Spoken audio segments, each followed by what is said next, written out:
So I'm here to talk about a variety of things because I feel like this week alone has been so wild and so crazy. So I'm here in my barn. I'm with my boys. We just got back from my trainer's house, Hannah Bedwell Stone. We were there since Thursday, so it's Sunday now. So they had a nice long weekend there. We had lots of lessons, lots of riding. We did some trail riding. So I want to talk about my lesson today, and I also want to talk about the launch of episode 3. So that happened on Friday. So we launched episode 3 on Friday, and it just was incredible. So we went to Wills Park, which is our local horse show facility here, and we sat down at the Wills Park Benefit Show, which is benefiting and supporting and raising funds for Wills Park specifically. And we sat down with some really wonderful sponsors who are supporting this sport locally, which is huge. I mean, that is where everybody starts. And I want to really, we talked about that on the show on Friday, Alexis and I did, but I just really kind of want to drive that back home, that this truly is, everybody starts as your local shows. Your local community is where, if you can give to anyone, please give to your local equestrian community so that they can continue to provide the sport to people who are local and possibly, you know, they're the youth of our sport. So that's where everybody starts. I really, really firmly believe that. Cheryl Sims has done an incredible job of doing this. So shout out, Cheryl. You're amazing. And so we're going to be doing some big things locally in the next couple months. So I'm really pumped about that. But let's talk about, well, also, I poured myself a glass of wine, as you guys know, and I'll be drinking and hanging out with you guys this Sunday afternoon, because who better to hang out with than you guys? And, you know, I just want to get some things off my chest. You know, I just have a lot of, mostly because of the launch of the show, and because my lesson, I got in my head today. I really got in my head today. I'm a little disappointed in myself. So before we get into that juicy, insecure headspace that I'm in, let's go ahead and Thomas is going to come see us. Tom the cat is here, everyone. He is my black cat that I rescued from Pickens County Animal Shelter. He is like a dog. I love him so much. So let's talk about the launch of episode 3. So I just want to quickly say, shout out to the professionals and the amateurs and the trainers, the entire crew and cast, crew, everyone of this series, of this show, of this season. Truly just, I feel so honored. I'm so thankful. I really, really am so thankful that you guys trusted the vision. You trusted my intent, and I'm so thankful. So as you guys know, Inside the Ingate is, if you guys have not seen episode 3, if you haven't seen it at all, what are you doing? I love you. Please go watch it. But truly, if you haven't seen episode 3, this is going to be a lot of spoilers. So if you haven't seen it, then I encourage you to go turn this off and or hit pause and come back later and listen to it. So go watch it, go listen to it, or come back and listen to it. So episode 3 is truly a peek behind the curtain. Episode 3, you're going to see a lot of things going on in the Derby, in the International Derby. So Nick Hannes came in on Baby Blue, who truly is one of the most beautiful animals I've ever laid eyes on. She is absolutely gorgeous. If you ever are looking for a home for her, hit me up. But I probably have to, I don't even think my kidney would be able to afford her, but that's fine. Nobody wants my kidney, you know? So Nick came in on Baby Blue, who's an 8-year-old mare, and she is truly incredible. It's just an incredible animal. And it was the coolest part of this trip was that we really got to see how Nick handles situations such as when a baby horse peeks at a fence. The first fence she looked at, and she was a little insecure. And it was so incredible to watch Nick and listened to him and how he supported her, how he encouraged her. His interviews afterwards were just so, it was incredible. I mean, I'm so proud. I'm proud of him always, but I'm just so proud to be able to show that, because not only does that show the horseman that he is, and I like to think of it too, you know, if I somehow became a billionaire and I was able to purchase nice horses, young horses, old horses, whatever, and I wanted to show them in the circuit and I wanted Nick to ride them. After seeing that, I would fight tooth and nail to get him to ride my animals, because I know that he's going to support them and he's going to make sure that he gives them good, confident rides. Doesn't matter if it's in the International Derby at Devon, doesn't matter if it's at home, it doesn't matter. And that says something huge about this sport and the professionals that are in this sport. Same thing with Matthew Jenkins. Matthew Jenkins was on also another, his name is Arthur, Mucho Mas, who is another, I mean, any of these horses I'll take, guys. Like, come on. If you guys are trying to find a home, let me know. But Arthur was, I mean, he's truly a dream, like, he would be the horse that would be in my barn. I mean, like I said, all these horses would be in my barn if I had the money. And this horse is ridden by an adult amateur who does the 2'6", and just now he is doing the International Derby with Matthew, and he hasn't had a lot of experience. And you see it in episode 2. You see how they've mapped their plans out. You see which horses they're going to plan to do what with. And then you get to see them executed in episode 3. So it's so cool to see how their plans kind of come to fruition and see how they map these things out and how their horses may roll out of bed on the wrong side that day, and how they make up for it, how they adjust, how they make sure that even though maybe Matthew, his horse was not giving him the lead change and going to the big straw bale wall, which in episode 2, you guys know, if you guys watched, everybody was very, there was a high option and a low option, and the high option was very high. The low option was still high. And so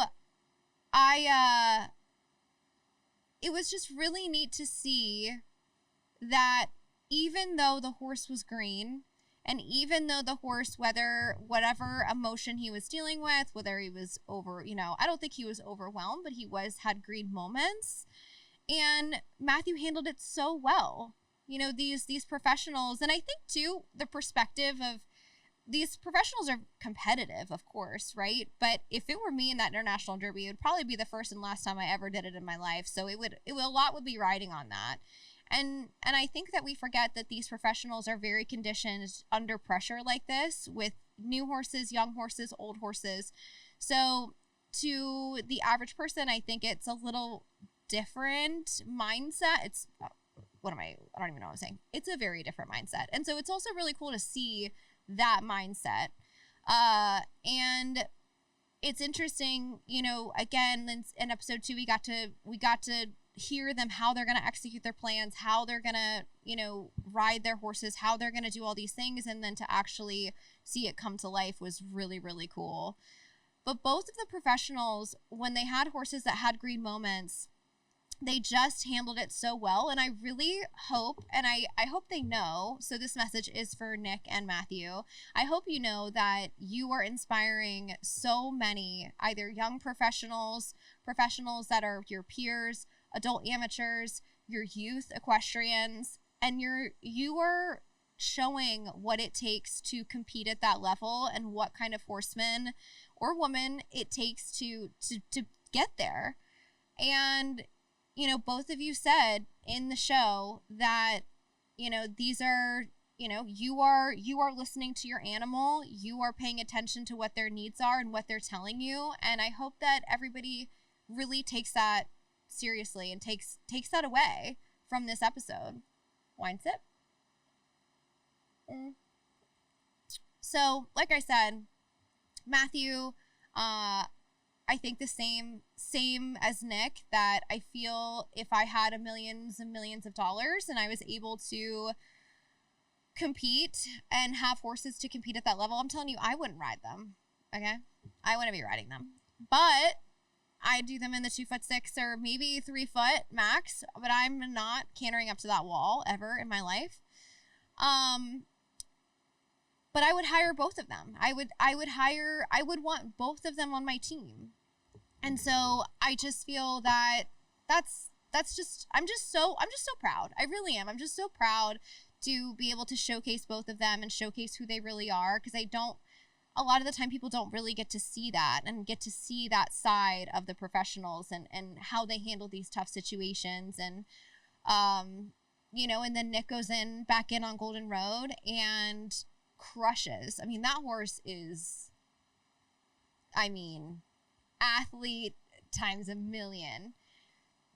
Incredible. And we did get to see him go the day before. And, you know, it's always so interesting because, you know, these trainers and professionals know their animals so well that they know. I'm being honest, when I watched Nick's trip, I didn't think it was bad. I saw his trip on Golden Road the day before, but you know, I think that's when you are so tuned in and you do this a day in and day out and you know your animals so well that you know that especially when you have such a big class the next day when you're doing the big $50,000 derby, you know, okay, like what's the point if he's not at his best? We're just really schooling for tomorrow, so let's just save him for the next day. And so I commend that. I think that's just so cool. And something that I know in my mind, I will take home to my horses and say, okay, well, if we're schooling for a really big class and I know that my horse is not feeling at 110, then okay, like let's just scratch and we'll save him for the following day. So it was just such a cool thing. It was such a cool moment. And then I keep saying episode 3, but it's like ingrained in my brain, y'all. I can't even tell y'all, like, the amount of hours that I spent on editing this show is unreal. So I feel like it's in my DNA now. So I apologize if I keep saying episode 3, episode 2, blah, blah, blah. It's a lot. Very passionate about it. It's I'm very proud of it. So anyways, but the amateurs I really, really connect with. Because I see myself in their story. Hannah's just truly so precious, and there's like flies all over me. It's so annoying. I think that everybody will really resonate with Piper and with Hannah because I think that they are more of what they're adult amateurs, right? Like they are us. They are representing us as a whole, as a community in this show. And I take that really seriously. So I want you guys to know that when I do sit down with everyone and I'm interviewing and I love everyone that has interviewed and that I've sat down with and that has taken the time out of their day to sit down and talk to me. I just truly, truly appreciate it. And it's hard, right? Like I'm trying to decide who I feel like is going to be the best fit for the show. And I just felt like Piper and Hannah were two amateurs that were so, I don't know what he's doing, their stories were so unique, right? Like, I mean, Hannah's story was so cool. You know, she had just gotten Goose. She worked so hard to qualify. She's, you know, going back and forth from, you know, from Florida after school. She's a school teacher, so she's flying out Friday night after school, coming back in late Sunday night. It just was a whirlwind, and Piper worked her booty off to qualify to be there with Ruben, who is 18 years old, and you know they crushed it, you know, and that's why you see those emotions and you see, you know, those nerves and anxiety, like all of those things. It's real stuff. So I'm just, it's just a great, it's just so nice to see you guys enjoying it and seeing the message, seeing what you're picking up what I was putting down. And again, thank you so much to every single person that has been involved in this show. And I cannot wait to bring you episode 4. We're going to do some really, really fun stuff. I truly cannot wait. It's going to be incredible. So launch of episode 4 is September 11th. So get ready. All right, so let's move on to the juicy details of my riding lesson, because it's looking like it could possibly rain, because for some reason, every single time I pull this mic and camera out, it decides. It's what it did to us on Friday we didn't even get to do the watch party at the horse show on Friday, because this started to happen where we were seeing lightning, and it was like a whole thing. So whatever, it's fine. My riding lesson today. So as I said, I went over to Hannah's, and who I just want to give a huge shout out to. Hannah Bedwell Stone is, I truly think everything happens for a reason, right? Like, I think we found each other at the perfect time. Everything really aligned. And she's been so supportive in the whole process of both of my horses. So even before I got Ollie, she was riding Sunny, and she has made Sunny into something that is sheer joy for me to ride. And it is sheer joy, sheer confidence, sheer comfort. It is just, she created that for me. And I can never thank her enough, and I will be eternally grateful for it. And Ollie, you know, as you guys know, I've been through so much with him, you know, through, you know, getting him as a 3-year-old, and then him having EPM, him being neurological. He was off for almost a full year, coming back. I mean, it was crazy. I mean, it really, really was.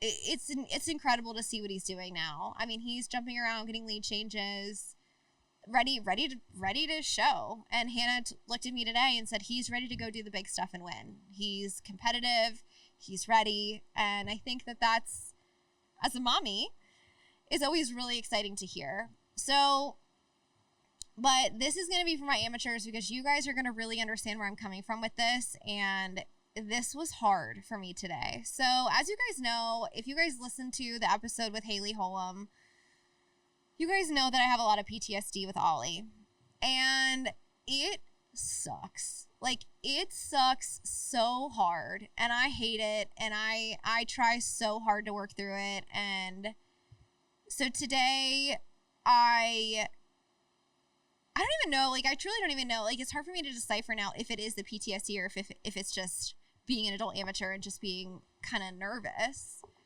But so today I started on Ollie, and so I was riding him first, and mindset. There's a bee. Oh my god. Okay, we're fine. Everyone's fine. It won't leave me alone. I got a bunch of wasp nests down in here, and so they might be pissed. Okay.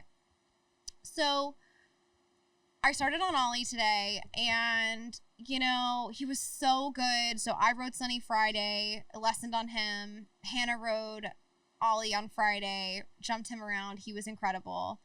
And so we were like, okay, we're going to swap on Sunday. That was the plan. So it came to that time. I was on Ollie. And now, mind you, I was on him yesterday in a halter and lead rope, walking, like trail riding, walking through the cornfields. Like, this horse is so wonderful. Like, he's incredible. But for some reason, when I got there today, there was so much going on, right? There was, her husband was mowing, the chickens were running around. She put an umbrella up, like this big, like, it's not like, just like a normal size umbrella, you know, like a tabletop one, for her daughter to sit underneath for our lesson. Well, Ollie was just like kind of looking at stuff. He was distracted. So I went ahead and put earplugs in. And so even at that point, I was still kind of like, I don't know. He's like kind of spooking at this and he's spooking at that. And I'm like, I don't know. I started to get really in my head, like so in my head. And I'm like, okay. And I gave in. I like succumbed to it. And I was like, I really think, I like said to Hannah, I was like, I really think that maybe you should just ride him and jump him around, because all I was longing for was that comfort of Sunny. And it's so bad. Like, and so she was so, Hannah is so kind and just, she pushes me when she feels it's appropriate. And sometimes I'm not always 100% honest with her about when I am nervous, because it's embarrassing. It's embarrassing to say, like, I'm nervous, I'm scared.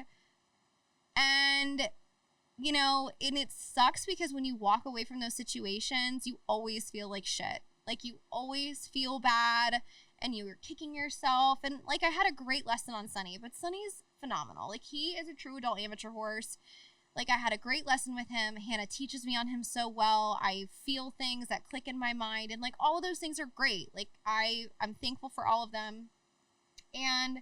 But at the same time, I watch her. I mean, she jumped him around. And, y'all, I'll put a clip in here. He looked like $1 million. He looked like he was ready to go horse show and do the big fences and be really competitive. And that's what Hannah said to me today. And like I said at the beginning of the show, is she looked at me and said, he's ready to do the big stuff. She's ready. He's competitive. He has the step.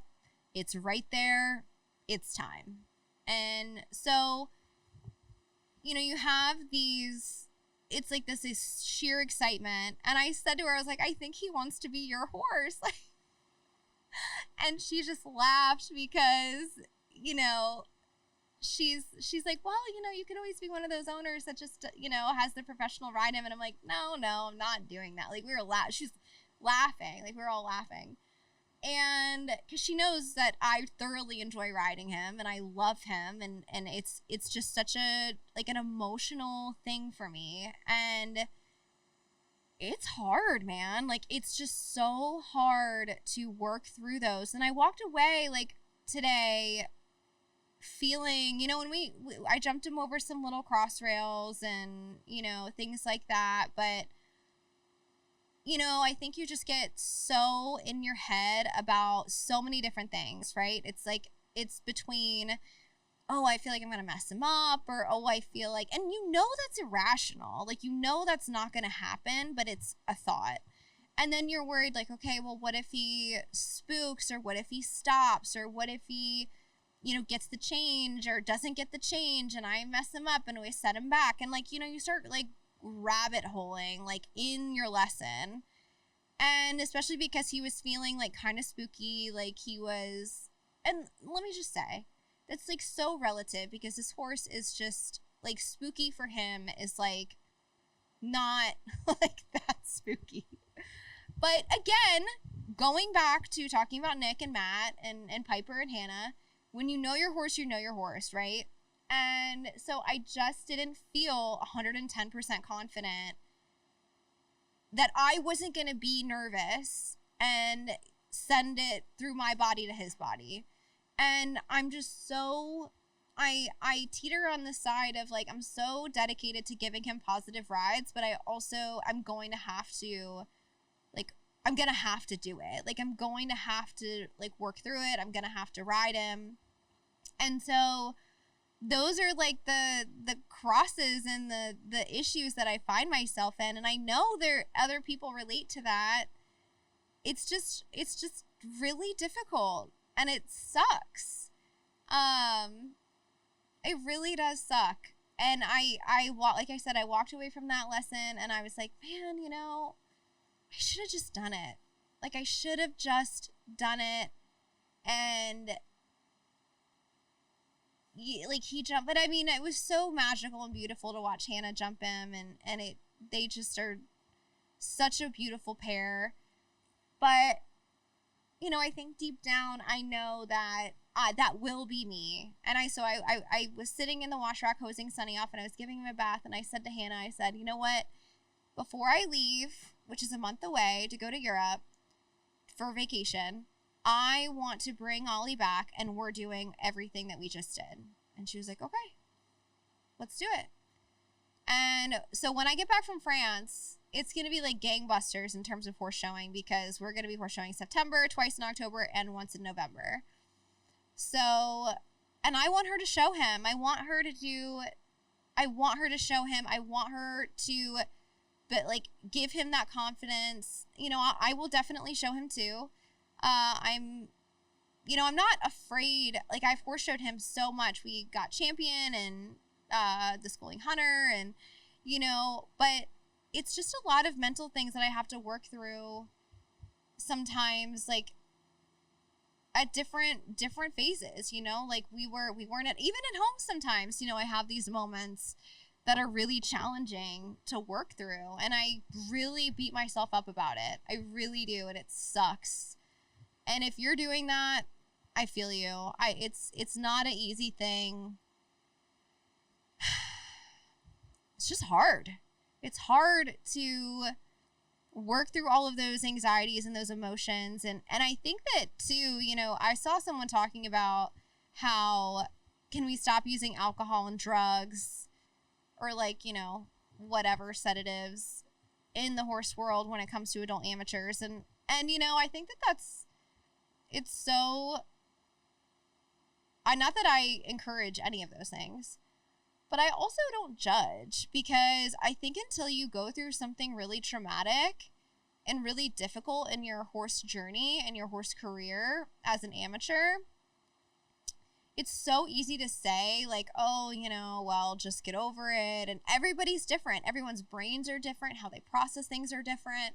And so like, I just think that you need to do what's best for you, and what's best for your, you and your team and your trainer and your horse, and give them confident rides. And I think too, what I would really like to walk away from is being able to acknowledge and communicate when I am scared.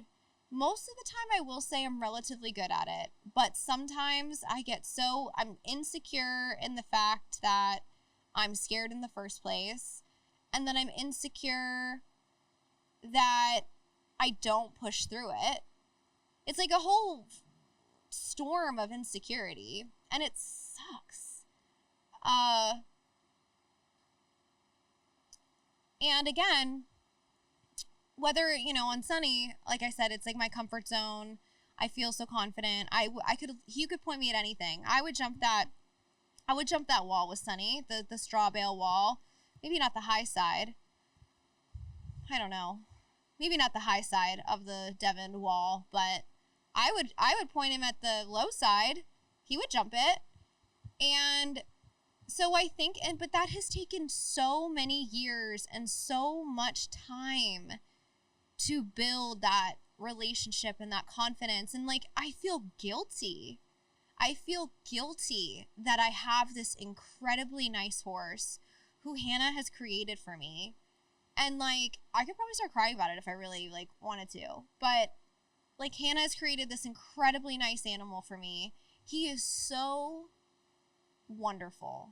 Like, he's so wonderful, and I can't even get out of my own way to be able to ride him and do all those things. I'm gonna get there. I'll get there one day, but it just is tough. It's so hard. Like, just sucks, and you get so mad at yourself about it, and but I know he's only 6 years old, and we have a long life together, and I just keep telling myself that we have one day I will feel like I do with Sunny, with Ollie.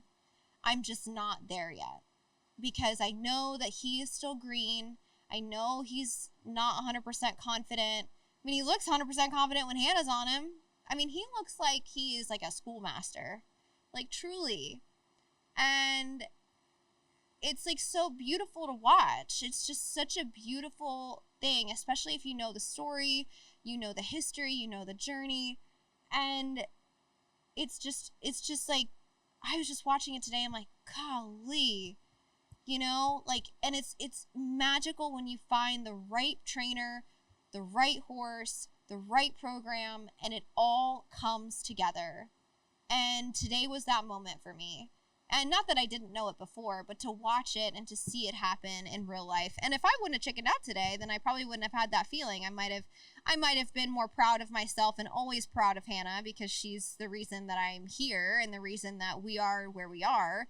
But it's just, I think I'm just a big, fate believer. Everything happens for a reason, and I wanted to be confident, and I want to feel that way, right? And there's times at home, even, it's weird because, sometimes at home when I'm by myself is when I feel the most confident. And I think maybe I just, buck up to my own anxiety, and I'm, strap myself down. I'm like, all right, because sometimes you don't have a choice, right? You don't have a choice but to just do it when you're alone. But, yeah, I have big goals for Ollie and Sunny and I. I want to go to a show in Florida this year. I really want to do that. I backed out of doing TIP in Aiken or at Stableview this year because I don't think we're necessarily 100% ready, but I would really love to go horse show at the Winter Series with both of them. And so I would really like to do that as a goal, and whether that happens, I don't know. But either way, we'll do it eventually. Whether it's this year, next year, the next 5 years, whatever. But I just wanted to sit down with you guys today because I felt like, if you are going through something similar and you are struggling with some PTSD or anxiety, and I feel like this has been such a common thread, and I feel like once I started talking about it, the floodgates just kind of opened. Because a lot of you guys have reached out and said, you know what, I feel the exact same way. I feel like, you guys fill me in on your stories. And I have a couple people coming on the podcast that are, adult amateurs that are going through similar things. And, it's just, the sport is really hard. And I think that this sport truly doesn't get enough credit for that. And I think that that's why everybody that does it and everybody that's in it truly is, we bond, because we understand and acknowledge that we're all doing something really hard, mentally, physically, emotionally, all of the things. And, I've talked about before that with Sunny, we've gone through so many soundness issues that, I would be a liar to say that I still don't get anxiety about him, but it's for different reasons. It's because I'm worried. I'm so afraid that I have something so wonderful and it's going to get taken away because he's going to start limping. And so I ride conservative. I don't ride well sometimes. And I've talked about that before. I had a moment of that today where I'm not riding 100% great for him because I'm afraid that if I make this turn too tight, or if I, ask him for the change, or is he hurting, or, whatever. I just think that when you are emotionally invested in these animals, it's hard not to take that into the saddle. And it's tough. It's just tough. And like I said, I have anxiety with him too. It's just for very different reasons. And, I'm confident on him. I'll jump the moon, no problem. But I'm also afraid he's going to break. So, I think that no matter what type of anxiety you're dealing with, and no matter what type of struggle or, hurdle or whatever you're dealing with in the saddle, I just want you to know you're not alone. And that I really do think that the more you talk about it and the more we connect on it as a community, it makes it easier. It makes it better. It makes it a little less embarrassing. It makes it a little less embarrassing to know, okay, well, shit, Kelly's going through that too. I just dealt with that in my lesson today. And, there's no shame. There's just no shame. This is how you get better. This is how you grow. This is how you, and I think it's the funniest thing is I love when people that are not in the horse world and they don't know anything about it. And they're like, well, you've been riding since you were 5. Aren't you supposed to be really good by now? And I'm I guess technically probably, but I also, doing my best out here. I'm just trying to make a living and ride my horse and afford all of these things that I have sitting in this barn behind me. And, you know, it's not always the easiest thing. So, but I just wanted to reach out, you know, so I think I should do this more in the barn, just talk to you guys. And I always just, you know, I always have a lot to say. And I'm just not, I just know telling the story and telling you guys about my crappy lesson, you know, it wasn't a crappy lesson. It really wasn't. I had so many takeaways, learned a lot. I always do. I love Hannah's lessons. They're truly the best. I'm just looking forward to the day when I can work through my anxiety and my insecurities and all those things and ride both of my horses the way that I know that I can. And huge shout out to Hannah who deals with that. She does a great job and I appreciate her. So, my wine glass is empty. So, that means it's time to go shower, feed these guys, turn them out, and sit on the couch and probably start editing episode 4. So, and before we go, I want to know, truly, I need I'm meeting with my producer tomorrow, or my production team, I'm sorry. I'm meeting with my production team tomorrow about 2026 of Inside the Ingate. And I need to know if you guys enjoy seeing the single shows and what kind of like hyper-focused of what goes on behind the scenes at these specific horse shows. Or would you like to see kind of a bigger bird's eye view of what happens, you know, to a specific pair, you know, a horse, you know, an amateur or a professional, and maybe we follow them for a few months and, you know, see how it goes or see what they're doing. To me personally, I really, really enjoy the hyper-local or the hyper-focused horse shows because you don't ever get to see these things. You don't ever really get to focus on kind of what's the inner workings, what happens from trip to trip, like what goes on when they get off, what does their routine look like, what are they doing in the mornings, what are they doing after the horse show. So all those things are really interesting to me. I don't know if they're interesting to you, but yeah, you guys let me know what you think about that. But enjoy your Sunday. It won't be Sunday when you're listening to this probably, but I'm gonna go. I love all of you guys. Make sure you head to YouTube, follow us, subscribe to the YouTube channel. Everything is in the link. If you can't find anything, always feel free to reach out to us. And yeah, we'll catch you on the flip side. Hopefully by the next time we talk, I will get over my insecurities at least 10%. That's not too bad. I can do that. I can get over it 10%. So, all right, guys, have a great night. I love you all. Bye.